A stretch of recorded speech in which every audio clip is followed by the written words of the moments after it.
Bienvenue à Médecine in 3 minutes. L'épisode d'aujourd'hui est à propos de l'asthme. L'asthme est caractérisé par des épisodes récurrents de sifflement, de difficultés respiratoires type de dyspnée, de quinte de toux et d'un crachat qui est difficile à faire ressortir. Alors ces crises s'accentuent surtout la nuit et tôt le matin et peuvent répondre soit à l'exercice physique, soit à un courant d'air froid. Alors, il est classique de considérer l'asthme qui a commencé avant l'âge de 12 ans, il est caractérisé comme génétique. Alors que après 12 ans, le facteur environnemental est prédominant. En matière d'allergie, il y a lieu de définir ce que c'est que l'atopie.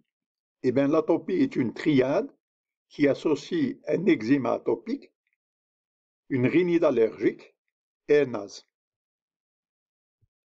L'asthme est le résultat d'une inflammation chronique des voies aériennes et secondairement à cette inflammation chronique, il y a une augmentation de la contractilité du muscle lisse des branches. Alors voici une branche normale, voici une branche qui caractérise un sujet asthmatique. Et quand la crise se déclare, eh bien, la contraction est importante. C'est le cas ici. Il existe 5 formes cliniques d'asthme. La plus légère, c'est l'asthme intermittent, 2 crises par semaine. L'asthme léger persistant. Alors ici, c'est 4 crises par semaine, plus une toux nocturne, mais l'exploration fonctionnelle respiratoire est normale. La troisième forme est la forme modérée persistante. Alors ici, on a des crises chaque jour, plus une toux nocturne, et l'exploration fonctionnelle respiratoire est entre 60 et 80%. Le quatrième cas, c'est la forme sévère persistante. Alors, comme la précédente, donc crise chaque jour, une toux nocturne, mais ici, la fonction respiratoire est inférieure à 60%. De volume expiratoire fonctionnel à 1 seconde, à 1 seconde. Alors, comme on a vu les 4 précédents, la 5e forme clinique est la forme exacerbée. Alors, dans la forme exacerbée, la pression de CO2 doit être abaissée. Si cette pression est normale, il faut intuber. Alors, la forme légère intermittente, 2 crises par semaine, les fonctions respiratoires sont normales et comme traitement, on donne un bêta-2 mimétique, l'albutérol seulement. Alors, dans la forme légère persistante, c'est 4 crises par semaine, plus une toux nocturne, mais les fonctions respiratoires sont normales. Alors, dans ce cas, on donne en plus de l'albutérol un corticoïde par voie inhalée. Alors, la forme modérée persistante, ici, on a une crise chaque jour. Toutes les journées de la semaine, on a une crise. Plus une toux nocturne, 4 fois par semaine. Mais les fonctions respiratoires sont normales. Alors, dans ce cas, on donne l'albutérol, la cortisone par voie inhalée et le solmétérol.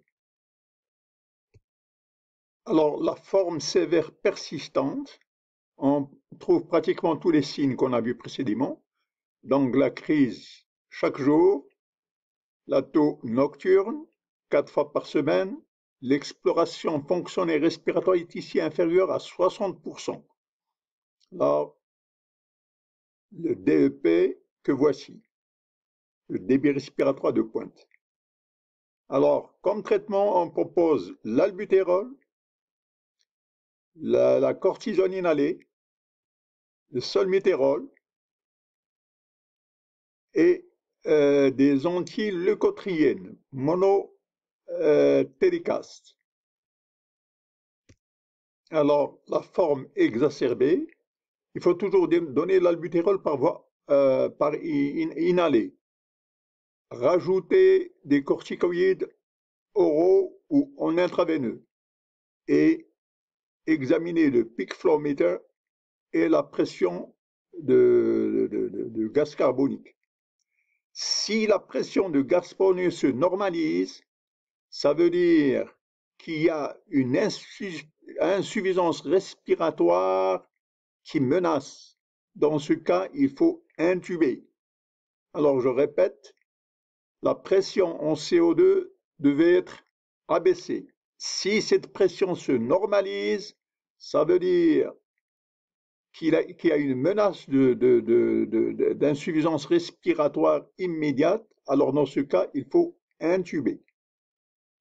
Alors, je récapitule la forme légère intermittente 2 fois par semaine, la forme légère persistante 4 fois par semaine, plus une toux nocturne et des fonctions respiratoires normales. La forme modérée persistante, c'est une crise chaque jour, plus une toux nocturne, une exploration entre 60 et 80. La forme persistante, la crise chaque jour, la toux nocturne et l'exploration inférieure à 60%.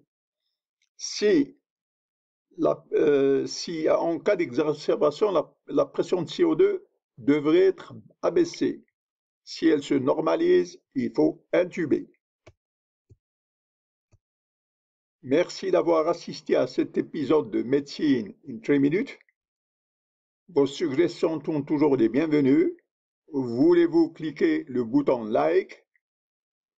Et si vous n'avez pas encore adhéré, vous êtes invité à le faire. Merci.